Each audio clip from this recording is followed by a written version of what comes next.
Ako si Ellie. Ay, ano, James Taylor. Si Grace Nono. Kapit ba yun kasi yun? Wala yun, narinig niya. Hindi tayo.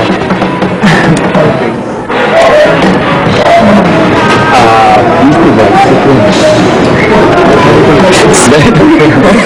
The Little Symbol. My friends, Beastie Boys. Sulit eh. Yun nga, Metallica. Nag-joke lang.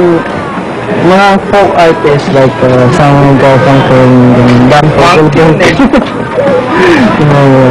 Beatles yan. Engelbert Humperdinck.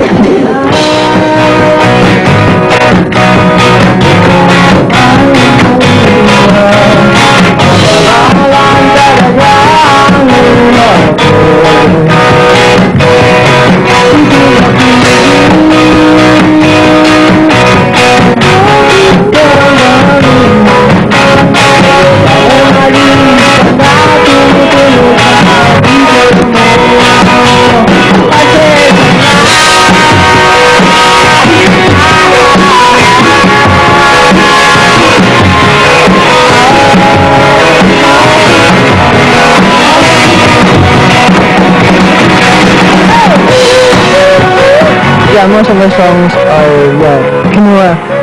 Halaw. Kinuha siya sa mga experiences namin kasi yun yung nature ng band. We just want to, say what we feel and what happened to us. And in a way, sana makarelate yung mga tao.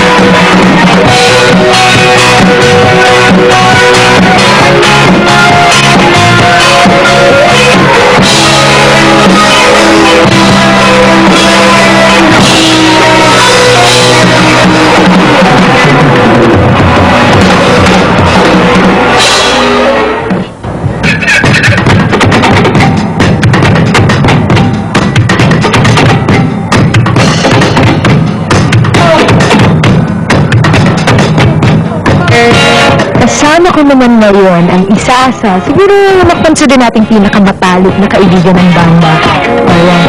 Ang manager nila si Anne Angara. Ayan. Gusto nang malaman, paano kayo nagkakilala ng Eraserhead? Ang unang kilala ko talaga si Ellie, classmate ko sa Face College. Parang kami mass camping ko. Tapos, after nun, pinakilala na ako sa band. After mga 2 years after I graduated college. Anong unang impression mo dun sa banda? Kasi nung college pa nakikita ko na sila. Hindi pa nila ako kilala. Not everybody knows me yet. Ang natatawa ka sa kanila kasi ang lakas ng loob nila. Ang gutsy-gutsy nila. Bakit mo nasabing gutsy? Ano yung pinapakita ng banda? Simple lang sila on stage. On stage they're just standing up. Tapos tumutugtog lang sila. Pero may impact na ito na kasi medyo hindi ka nilang instrumento, sintonado, pagkanta, gusto lahat ganun pero ang tapang nila. Ang tapang nila.